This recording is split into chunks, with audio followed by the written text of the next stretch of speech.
Welcome back to another episode of Midlifers. So we've been shooting the Instax Mini 99 for a few weeks right now. And today I'm going to give you my comprehensive review. You can see all the photos we took just for today. We did some sharpness target tests. We did some distortion tests as well. These aren't really very scientific, but I guess it gives you an idea of the optics we're working with. The camera itself, it shoots an Instax Mini film. So you will take only these films. You can't shoot square or wide, unfortunately. And this is the camera. We'll go through the setup for the other tests later on, but let me just cover through the basics of the camera first. So this is the camera. It was released by Fujifilm not too long ago. It's a very small, sleek camera. The colorway, so far it only comes in black. It has this matte finish, so it kind of looks kind of professional. If you ask me, it's like a competitor to the Polaroid i2. It does have a few features that are a bit unique to it, so I'm going to cover that in a short while. You can actually compare this camera with the older, I guess, Instax Mini 70 and 50. I have a 50, that was my first Instax camera. If you compare like the flash placement, how the flash looks, the shutter placement, all that, they look almost the same. It's just the body is a bit different. This is a bit larger. The nice thing about this camera is that it is pretty much a fully analog camera. So there is no real like hybrid version where you have a printer that you print out the images through. How you switch it on is very simple. So now it's in the off position. To switch it on, all you have to do is just turn the lens dial here, and that will push out the lens and switch it on. When you turn it one stop, it will focus between 3 meters to infinity. If you turn it a bit more, it will focus from 0.6 to infinity, sorry, 0.6 to 3 meters. And then if you focus some more, it will go into a close-up mode. When it switches to this close-up mode, there'll be a special lens attachment that slides into the viewfinder here, which will help you with framing a little bit. I think that is amazing. Whoever came up with it is a genius, because like all the old Instax Mini cameras, they didn't have this.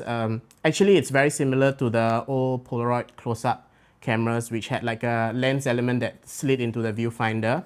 The beauty of this camera is all its features, as I was saying earlier. So if you notice at the top, you'll have two dials. You of course have your exposure compensation. You can plus minus 1/3 a stop, or plus minus close to 1 stop down here by turning this dial. Okay, you can just turn it like as such. Okay, D is for darken, of course L is for lighten.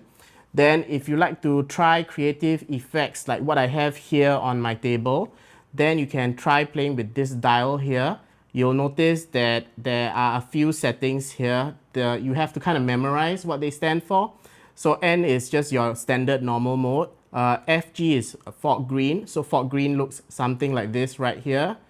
WT is warm tone. To be fair, the warm tone I feel looks a bit more purplish magenta. Light blue, of course, is LB. SM is soft magenta, so that looks like an even deeper purplish hue from warm tone. And then you have sepia, which actually looks the most warmest. And then of course you have your light leak settings. This is actually my favorite mode. So if you look at all the photos here, most of them were taken with this mode. The beauty of this camera is you can actually stack these modes together. So you can like lighten or darken in the different modes. You can also actually switch on the flash. So I'm going to switch on the camera by turning the lens element again. So basically you can switch between the different modes. So if you're indoors, the shutter will actually slow down. If you're taking fast-paced action, you can actually force the camera to use a faster shutter speed.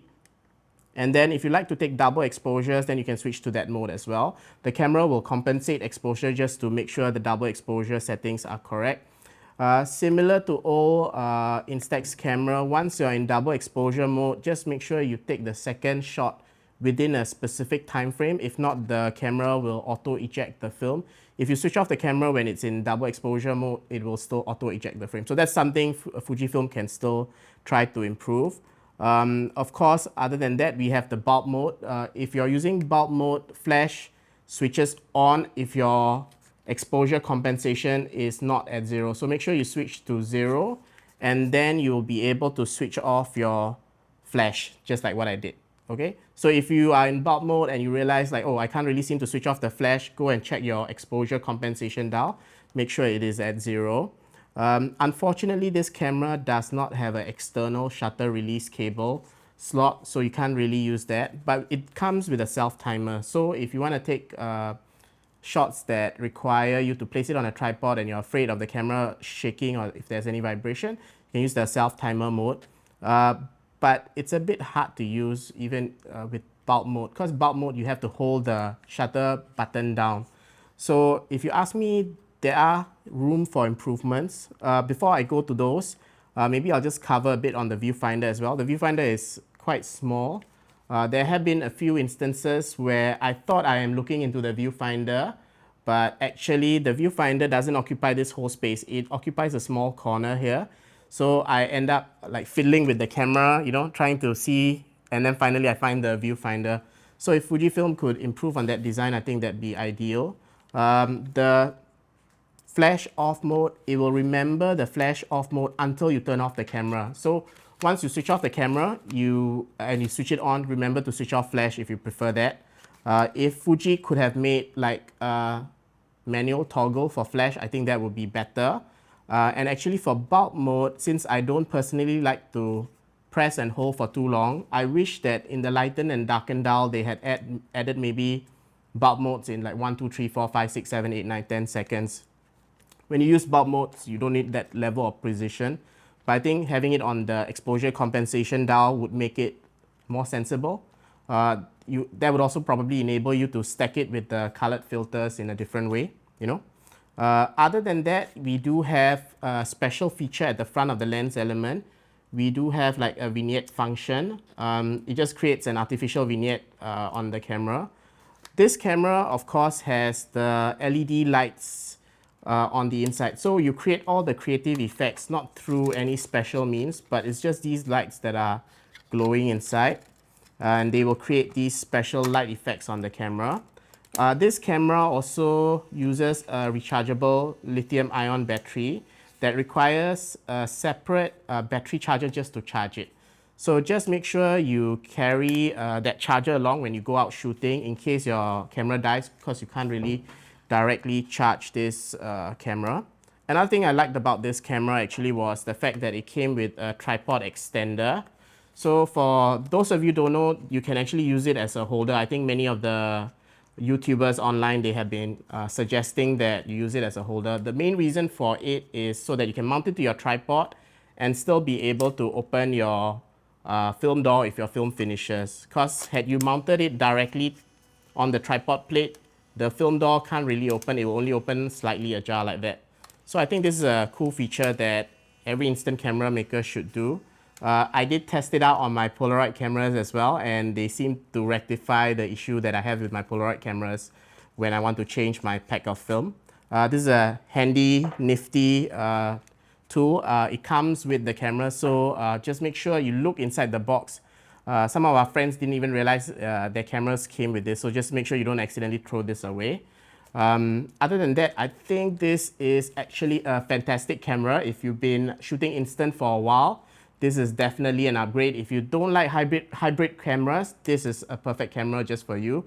And the fact that you don't have to carry around filters to try out creative effects, I think that's amazing. For those of you, I think you might be interested in the shots that we took. We'll discuss the distortion and the sharpness levels later on. We'll compare it to the previous cameras we've taken with, and we'll show you the different exposure levels in the next few scenes.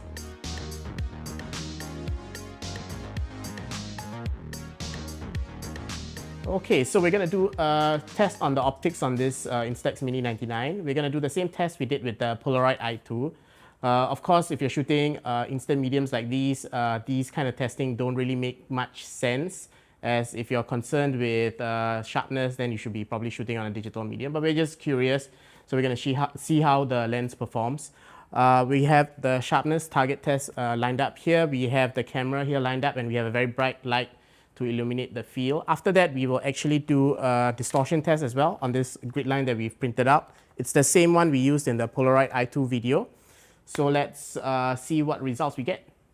So just to make the exposures very consistent, I'm gonna actually disable flash, and I'm gonna put it on a self-timer mode so that we reduce the vibration or shaking in this camera. All right, we're gonna do some portraiture. We're gonna use the different light effects. We're gonna see how it affects the different skin tones. Unfortunately, we're not a sponsored channel, so we don't really have a budget to hire a model. So we got our intern here. So I think you can come over, have a seat, and we're gonna take all the shots now. Okay, let's start with normal. Okay, so we've created a scene right here. We have a color chart checker. We're gonna use the Instax Mini 99 to shoot this scene consistently with flash, without flash, the different exposure latitudes, as well as all the different light effects that this camera has. Alright, so we did some extensive testing. This is all the photos that we have taken today. We did a sharpness target test, as you can see here and here. If you ask me, the camera is as sharp as it has to be. It does not need to be any sharper than this. It doesn't claim to be like a glass lens. Honestly, for all intents and purposes, it is sharp as it has to be. We probably overlaid with some of the other cameras that we've taken sharpness targets with, so you can do a comparison here. We also did like a distortion test. If you look through the viewfinder, you'll notice there's a bit of pin cushion distortion. But when the camera actually takes the images, there's a bit of barrel distortion.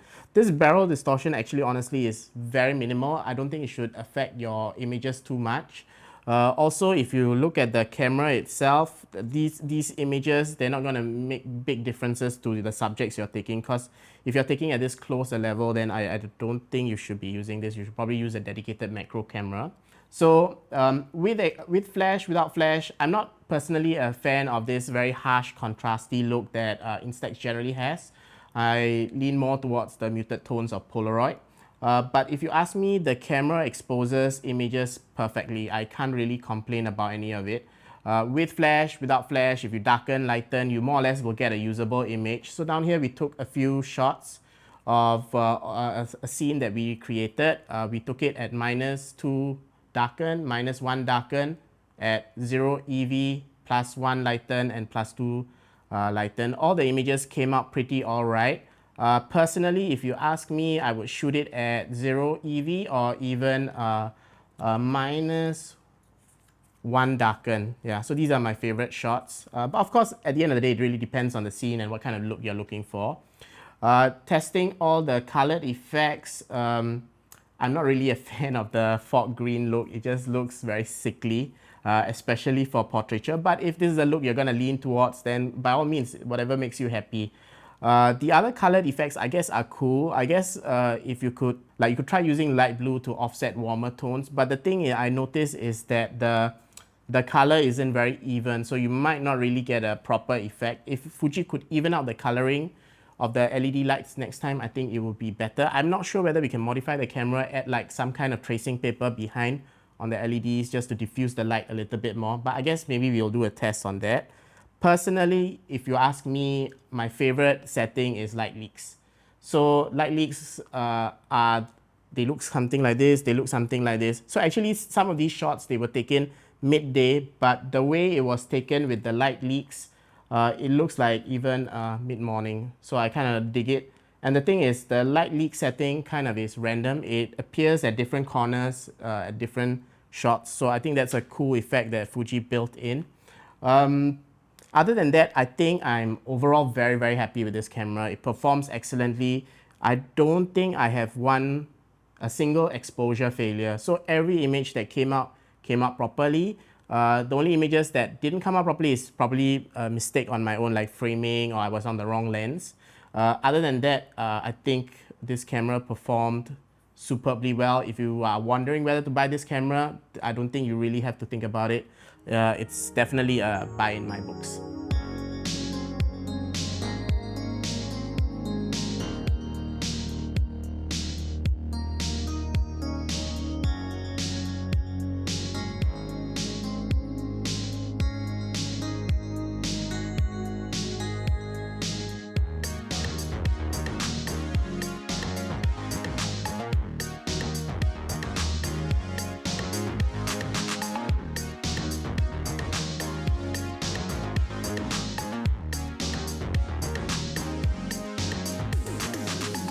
Alright, so if you're wondering who this camera is for, I would say it's not really for beginners.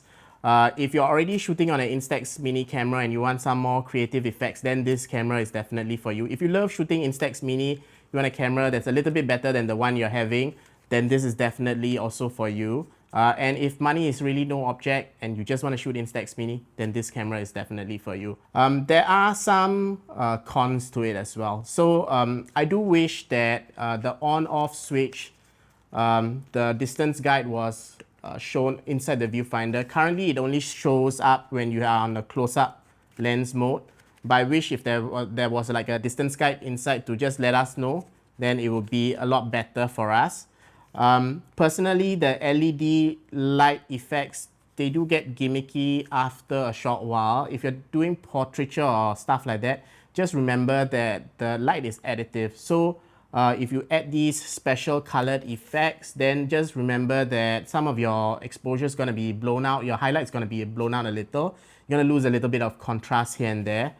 But if you're the kind who loves these kind of effects, you love to tinker and just try out and test out cameras and don't really care too much about your exposures, then I think you will definitely enjoy this camera. Fujifilm, if you could make it such that this camera could be charged just by a cable without a special battery charger, that would be amazing. If the battery you had to use would be like those commonly found AAA, AA batteries, then I think that would be amazing as well. I would love a shutter release cable. If not, there should be a way for us to use bulb mode with a program setting inside. So something like timer instead. It's a bit hard to use bulb mode on a tripod and prevent shaking on a camera this small. Price-wise, it is priced correctly. I think there was a YouTuber who mentioned something along the lines of like, there's no bad cameras, they're just priced wrongly, you know. The fact that I enjoyed so much, and I think at $300, and it came with like 4 or 5 packs of film, 300 something Singapore dollars, quite favorably or correctly priced, like if you ask me. I hope you enjoyed this review. I hope it's comprehensive enough for you. If you love this review, you want to learn more about the camera, you can comment down below. I'm more than happy to answer. If you love the review as well, please like and subscribe. It means a lot to us. I'll see you in the next episode of Midlifers.